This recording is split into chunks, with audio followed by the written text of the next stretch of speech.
The Pickleball Show is brought to you by PBX Club. PBX stands for Pickleball Excellence. Join today and get the latest pickleball tips and strategies, news and opinion. Save money on paddles and other equipment with coupon codes to online pickleball retailers. Get travel discounts to tournaments and a whole lot more. How much does it cost to become a PBX Club member? Well, it's free. Just go to freepbxclub.com. That's freepbxclub.com. There's even a link in the show notes for this episode. freepbxclub.com. PBX Pickleball Excellence. Join the club. It's free. This is Prem Karno, author of Smart Pickleball, and here is the host of the Pickleball Show, Chris Allen.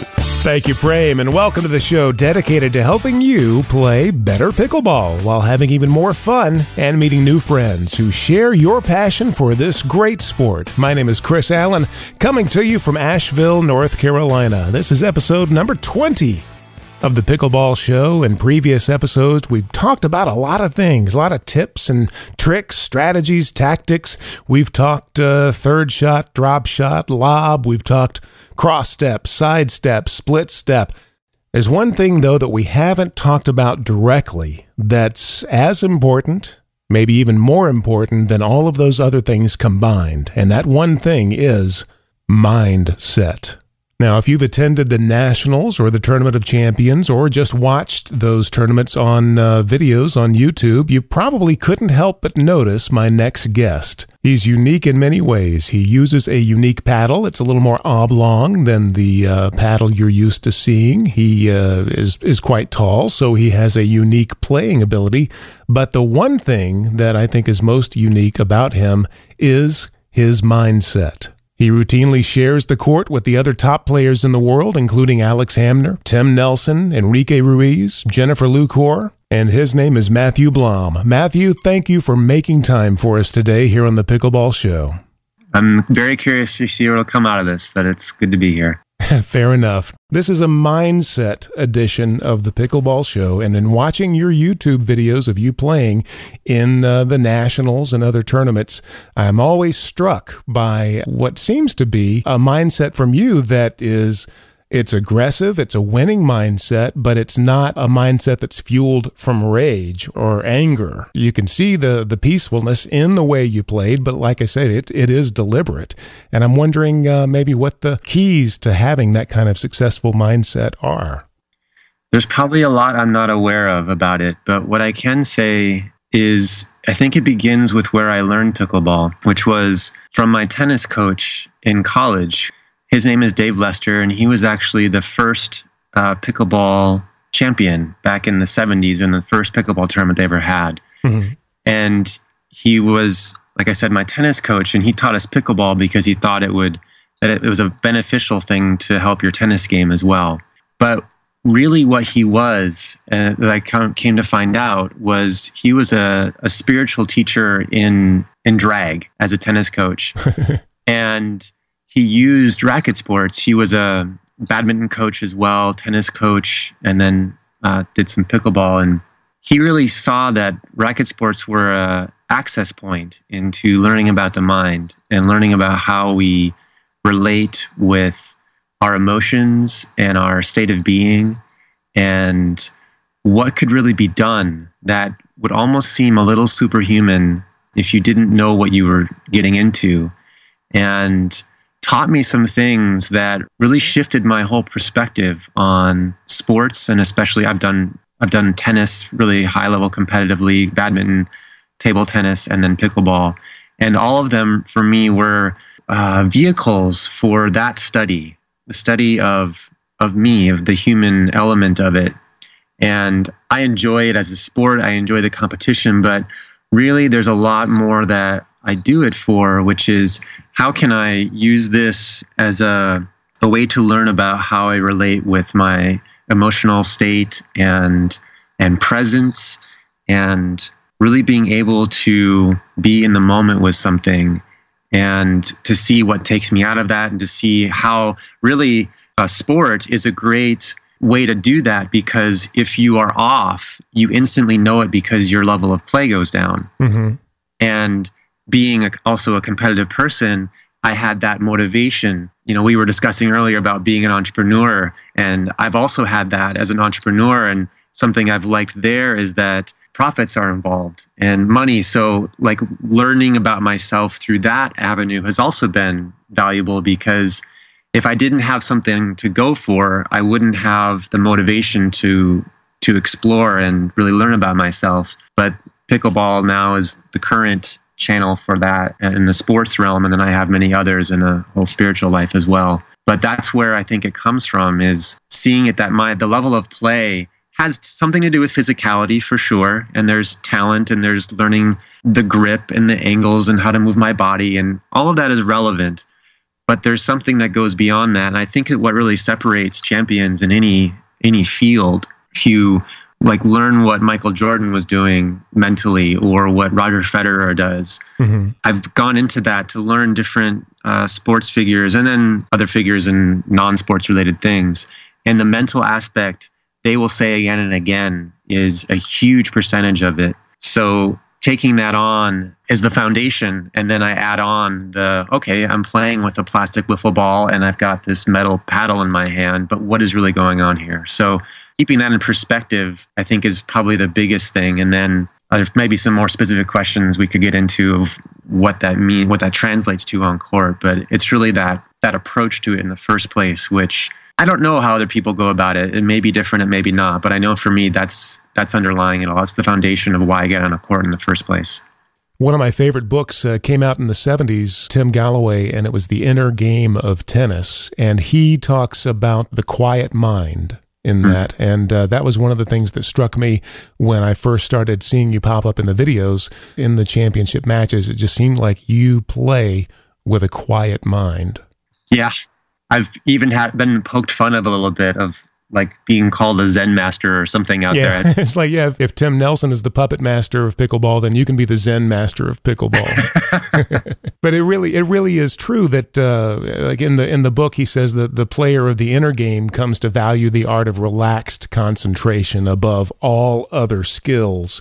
That is really, it seems like, where that championship mindset comes from, is just a relaxed concentration. And I love in the book wherein he differentiates between self one and self two. Self one being the conscious mind and who thinks it's the boss, but self two is actually the subconscious, and it's actually doing all of the work, the great shots and the shots that are so fast that you couldn't even think about it if you wanted to. He sums it up perfectly when he says it's action faster than thought. To me, that's one of the things that is so addicting to pickleball. It's those moments when you have, the big shootouts when the game is going so fast that you don't have time to think about it. You become almost a spectator, just watching your own body do these things. That's my favorite part of the game. And I think for a lot of people, that's the addicting part of the game.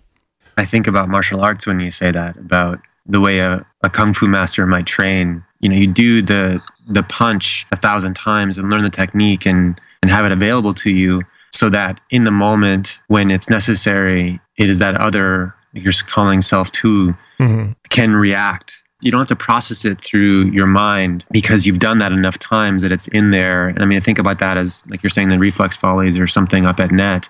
I know I'm not thinking about it when it comes my way, but I have done it enough that I can be paying attention to other things. And I like that phrase a lot, relaxed concentration, because even in those kind of hand-to-hand battles, really quick up at net, what I find separates the people who win those points from those who don't is the level of anxiety that they have.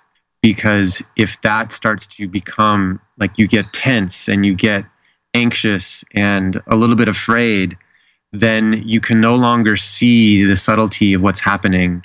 When I'm watching my opponents and the ball, I'm seeing their body and where they are turned and where there's an opening on the court and where they're leaning, so that the same level of shot, same power of it or direction, it makes a big difference if I blast it back at them or I blast it back at them at their left foot where they are going away from.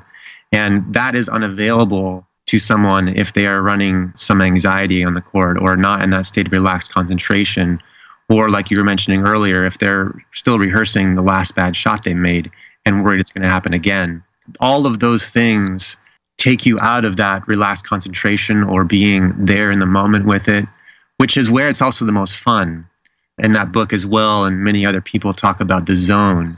And being in that zone, there's very little thought. I think there's some thought to direct some things, but it becomes where you are moving on court and responding instead of reacting to what's happening around you. And then because, at least how it is for me, my field of awareness is open when I'm in that zone. The relaxed concentration means I can take in, I have a feel of where my partner is on the court with me.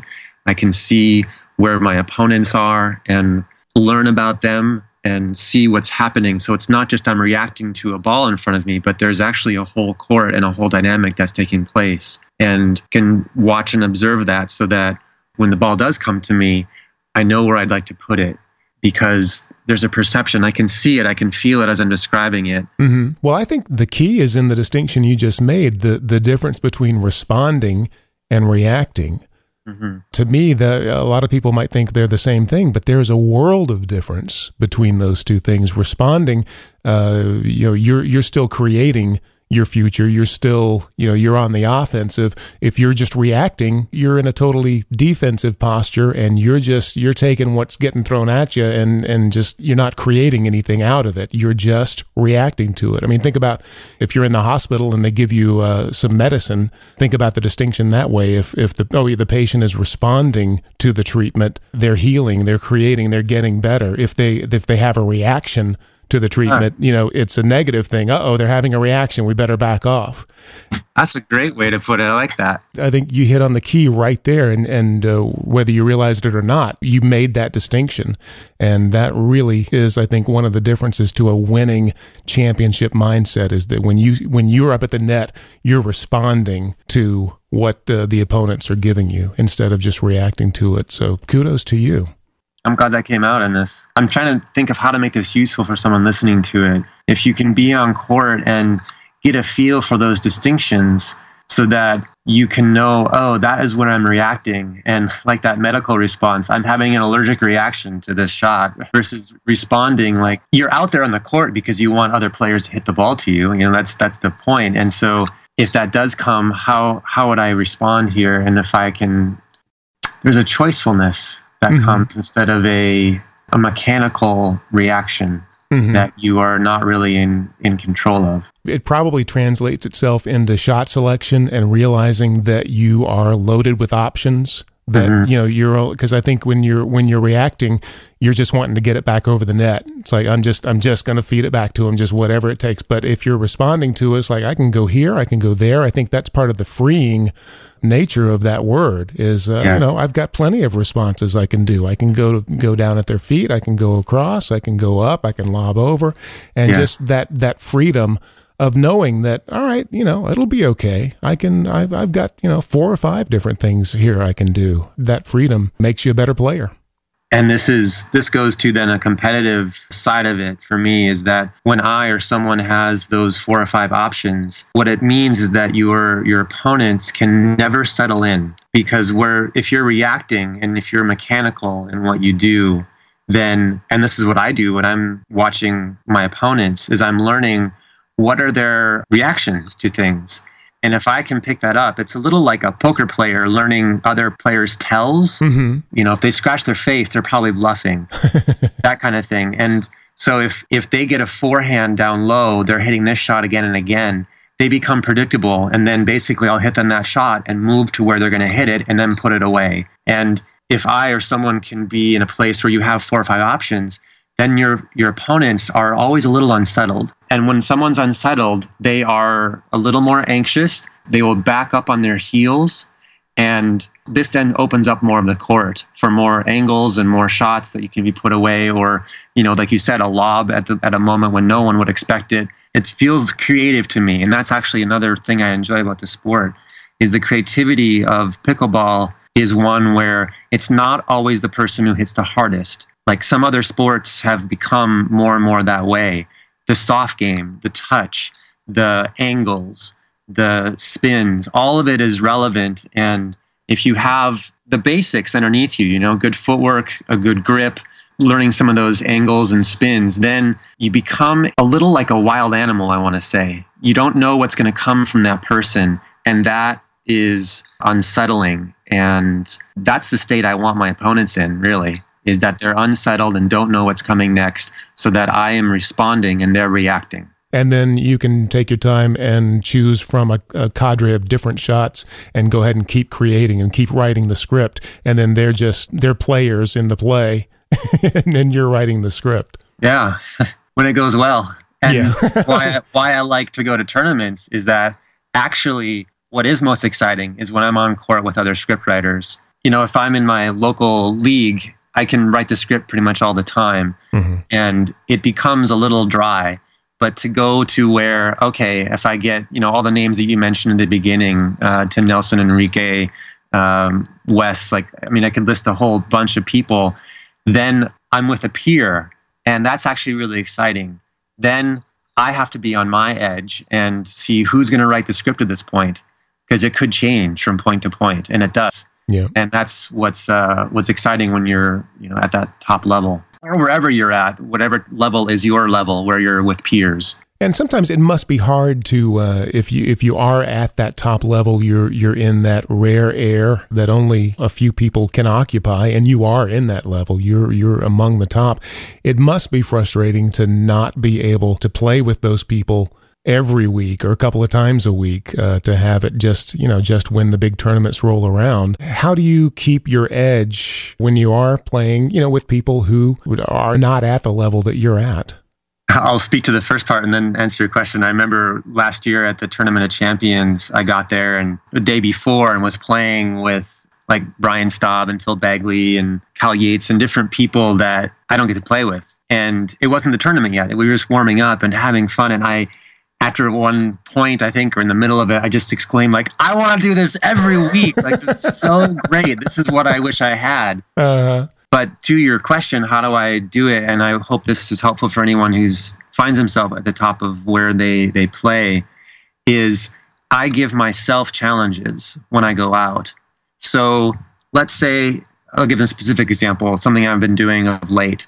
When I go out and play on the return of serve, normally what I do is I slide over so that I hit very few backhands on a return of serve. For those who don't realize this, you can take a step or two over to your left if you're a right-handed player and basically eliminate the possibility they can hit to your backhand unless they've got a really accurate serve.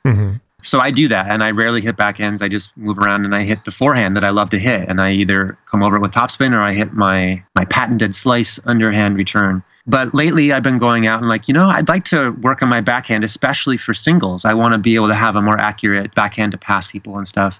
So I move the opposite direction and I go over and I hit all backhand returns. And if I go to net, one thing that I think is a weakness in my game is my consistency. Because of this awareness that I have in some moments, I see a lot and I go for to put away the ball. And sometimes I do it on something that's a little bit too low and I should maybe hit it back and be more consistent. So because I know that's something I need to work on, I'll do that when I'm playing with lower players. And I'll go, okay, instead of putting this ball away, what is it like if I put this back? I hit a good shot, but put it over here instead of trying to just smack it. So I'll find things like that. I want to work on lobs from the net. Instead of a dink return, I'll pop up a lob and see if I can get it over this player. And so I'll give myself many challenges to increase it. Since the players aren't really giving me that challenge very often, then I give myself my own challenge. And that's how I make it still engaging and enjoyable. And then there's the other part of it that I do like passing things on. I have a lot of experience on courts. Years and years and years. So there are things that new pickleball players don't know or have never come across or don't understand. And so there is something that I do like passing it on in those moments too. And that's another part of enjoyment for me. But in terms of my own game and how I keep it as sharp as I can, I only play 2 or 3 times a month, because to get good play, I have to drive an hour and a half from where I live. So it is a challenge for me, and thankfully I have enough racket sport experience that I can keep my game decent, but it's nowhere near. I know players that are in areas where there's a lot of good players and they get to play 4 or 5 times a week, and we'll see if I'm able to hang with them over the next couple of years, because that kind of time on court makes it hard to keep it sharp at that level. I think there is a pickleball heaven, and I think it's called the Villages, huh? There's other pockets. I know in Arizona that's happening in Oregon, more in Southern California, Seattle for sure. So I happen to live in a very small community. It's similar to Asheville, North Carolina, actually, but way smaller, up in the foothills of Sierra Nevadas in Northern California. So I like where I live. I'm not going to move for pickleball, but I sure miss it sometimes. You brought up the phenomenon of being in the zone. And I felt like this morning when I played, I was in the zone, and then I dropped way out of the zone, and then I managed to claw my way back into the zone before we stopped playing. When I find myself in it and then I get out of it, it's usually because I'm reliving previous points. Instead of playing the point that I'm playing right now, I'm still trying to fix something that happened, 1 point ago or 5 points ago, and that just takes me off my game and out of the rhythm. Have you trained your mind to where that really doesn't happen for you anymore, or is it a constant struggle like the rest of us? I wouldn't say I'm free from it, but I would say that I have a perspective that changes it from where most people go, from what I can see. Like you're saying, you're going over past points. There's a way that I see most people go over past points, which is they go over it with disgust. They go over it with maybe some embarrassment or some upset, and they get down on themselves about it. That, I would say, is really the dynamic that has someone go downhill. I rarely have an outburst on court like where I'm upset about something, but I do exclaim things, and they're usually what I exclaim are notes to myself of what I just did that I want to learn from. You're giving yourself more of a course correction. If you exclaim something, it's almost like you're yelling to a driver, turn here. This is, some way to correct the course, maybe. Is that? Yeah, I like that. Exclaiming to a driver, like, turn right, or get out of that lane, or whatever it is. Like, especially if there's danger. Yeah.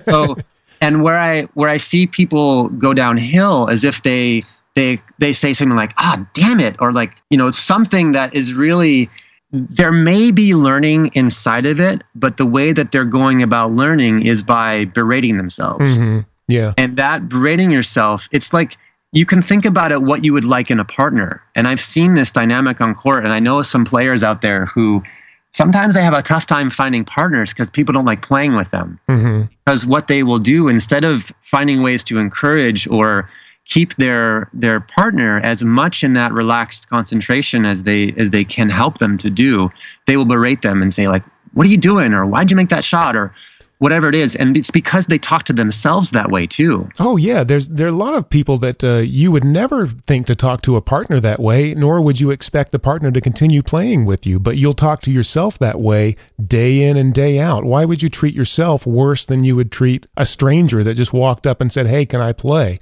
Mm-hmm. Also, I try to eliminate the shoulds from any feedback that I give myself. And a lot of times that's the spiral you get into. Oh, I should have done this. I shouldn't have done this. And should is the most energy killing word out there. I mean, you can't even, even when somebody says it, you can't say it in an upbeat way. And it's not just related to pickleball, but anything. Hey, did you clean your room? No, but I should. Whenever you say should, your voice just drops. Mm-hmm. I should lose 20 pounds. You can hear the energy, the air being let out of the balloon whenever somebody says should. And a lot of times that's when I get into those spirals that take me out of playing well, is when I start the shoulds and I start, I should have hit up on it. I shouldn't have done this. I shouldn't have hit that, pop that one up. And then, so I try, if I start hearing a bunch of shoulds, I try to get a grip on it and get out of it. Easier said than done, but I just try to move to a different place in my mind and not keep those shoulds going constantly, because that is one way to kill some energy and momentum there. It's gold what you're saying. And I have somewhat of an antidote to the shoulding, which I think is a really useful one, because there's a way that could be heard as like, okay, so now I shouldn't should. And what do you do with it if you notice yourself? And so what I find more useful, if you catch yourself in it or someone catches themselves in it, like I should have gone cross court there, is to find out, well, what was in the way of that happening? That question then gives me access to a way that I was operating. I was going about something, because in that moment, I was thinking that I was making the best choice. Mm-hmm. And so if that wasn't the best choice, after the moment has gone by, the aspects, the part of me that was up in that moment did think it was making the best choice. Otherwise, it wouldn't have done it. If I could have seen a better choice, I would have done it. So if looking back, one can see there was a better choice there, then to see what was in the way of me seeing that choice. Because if I could have seen it, I would have taken it. Mm-hmm. A lot of times I just have to say, give yourself a break. You're not an idiot now, and you weren't an idiot, 20 seconds ago. You made that choice, and it was the best choice, you thought at the time. Now you know a little different. So, going forward, put that in the memory banks there, and when it comes up again, make a different one. I've played with some people that, they're almost schizophrenic when they get mad at themselves. It's almost like somebody else's voice. I think probably most commonly with guys, it might be their dad's voice from 30 years ago in the bleachers on a football field somewhere. Yeah. But they're almost like channeling this voice of, you stink, get out of, you shouldn't even be here and stuff like that. And it's like, wow, where's that coming from? But then the next point, and they're just as nice as they can be. It's how we all learn to learn. We get that, you saying, from father's voice or a coach or a teacher or anything. I haven't seen this movie, but I saw little clips of it. This movie, Whiplash, about a teacher, like a drum or a musical instructor, right? Yeah, who uses that method. And some people may think it's effective. And in one way it could be. But what you're really doing is you're teaching someone that the way to learn, the way to expand something that you want to know more about is to scare the crap out of yourself to get motivation. And so dad did it early on and would make you feel shameful and bad about yourself as a way to motivate yourself. And it can have some effect. But boy, it's not the quality of life that I want at all. Mm-mm. I don't want to talk to myself that way. I don't want to talk to other people that way. I think learning, this gets into some philosophy here, it goes way beyond pickleball, but I think learning is such an innate and natural part of being a human being. Children are so acquisitive. They want to know about their world, and they ask these questions. Why? They are sponges looking to absorb. If that is nurtured and continued, I think that it never ends. But it's when something else comes in, like learning is something that I have to get good at. I should know this. If I don't, I will be put down. I will be shamed. I will be made fun of. Whatever that turns into. So that's then they start carrying that method of learning into everything. And pickleball is one example. So if that's how they think that life goes, and they make a mistake in pickleball, they better have a voice that comes in and berates them. Because otherwise, how are they going to learn? Mm-hmm. If they've never had another experience of learning that can be very enlivening, can be very invigorating, like, wow, look at what just happened, that you are naturally drawn to then finding better choices. And like you said, I think very nicely, maybe they've never encountered that before. And how cool that you got a new experience. Now, when competition and points and you think you got to win comes in, it's a little bit harder to have that kind of approach to learning, but it's still available. And I've used this metaphor of like, you wouldn't criticize a first grader who didn't know trigonometry. Their step is to get their addition down and subtraction. And so you don't hold them to a standard that they should know trigonometry or geometry or algebra or anything at that point. It would be ridiculous if you were berating them for it. But people in pickleball or other avenues will berate themselves because they don't know trigonometry when they're still working on addition. Mm-hmm. And if they're holding themselves to that standard, then it's really a never-ending fight. Instead of where am I actually at? And to be able to see that honestly, like where I'm at is here. So this is the next step. And if I get a shot that was beyond that, like, wow, applaud my opponent, well done. I hope I see that 10 more times so I can start to learn it. That changes the whole mentality on court and leaves it as a very positive experience. I mean, sport, the word sport is like a pastime, fun, enjoyment, and hopefully it can be that for people. And when those other things come in, you may overall feel like you're having fun, but in that moment, you're in hell. Yeah, you're not having fun. It's not enjoyable, and that carries with you and stresses your body, stresses your heart, stresses your blood pressure, all of that stuff that is happening. And then, as we said at the earlier part of the show, it takes you out of any chance of being in the zone or having a relaxed concentration, which it's my experience, sounds like yours, and anyone who trips over that experience, it is the highest state you can achieve in pretty much anything. but in playing sports, it's where championships are won. And not even that you need to go that high. It could be in recreational play. You just leave, like you said, your whole day is affected by having a high percentage of that be your experience while playing. And it leads into, hopefully, this interview, into what's happening next, how you talk to your kids, how you talk to your spouse. Mm-hmm. Yeah, they feed off of one another. They do. Yeah. And, with what we're talking about, like you mentioned, that you wouldn't criticize a first grader because you know where they are and what stage they are. And again, with the inner game of tennis, 40 years ago, Tim Galloway put it so well when he talked about the rose. And I've got my dog-eared copy here, and this is one of my favorite little passages from that. He says, "When we plant a rose seed in the earth, we notice that it is small, but we do not criticize it as rootless and stemless. We treat it as a seed, giving it the water and nourishment required of a seed. When it first shoots up out of the earth, we don't condemn it as immature and underdeveloped, nor do we criticize the buds for not being open when they appear. We stand in wonder at the process taking place and give the plant the care it needs at each stage of its development. The rose is a rose from the time it is a seed until the time it dies. Within it, at all times, it contains the whole potential. It seems to be constantly in the process of change, yet at each state, at each moment, it is perfectly all right as it is."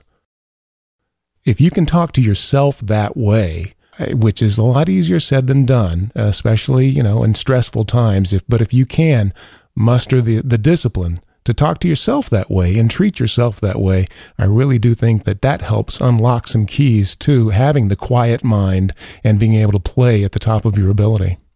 I'm really absorbing that passage. I like it a lot. And again, that is from The Inner Game of Tennis by Timothy Galloway, a book released in 1974. I'd actually like to pause right there and not only reflect on that wisdom, but reflect on the insights and wisdom that we have gotten from you today, Matthew. Thank you so much for joining us.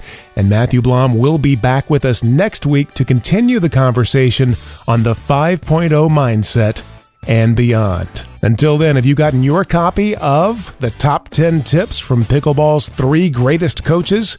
Coach Mo, Deb Harrison, Prem Karno, together in one quick study guide that'll definitely take your game to the next level. You can get it right now, and it's free. Just go to freepbxclub.com, enter your email address, and we'll send it right over to you. freepbxclub.com. I'm Chris Allen. This is The Pickleball Show. And until next week, keep 'em low.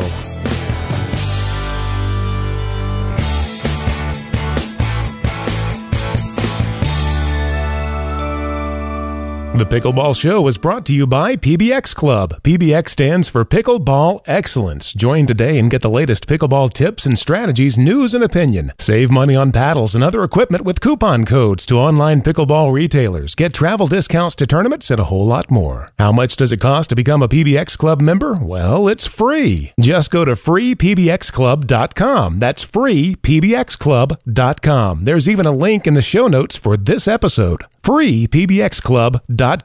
PBX Pickleball Excellence. Join the club. It's free.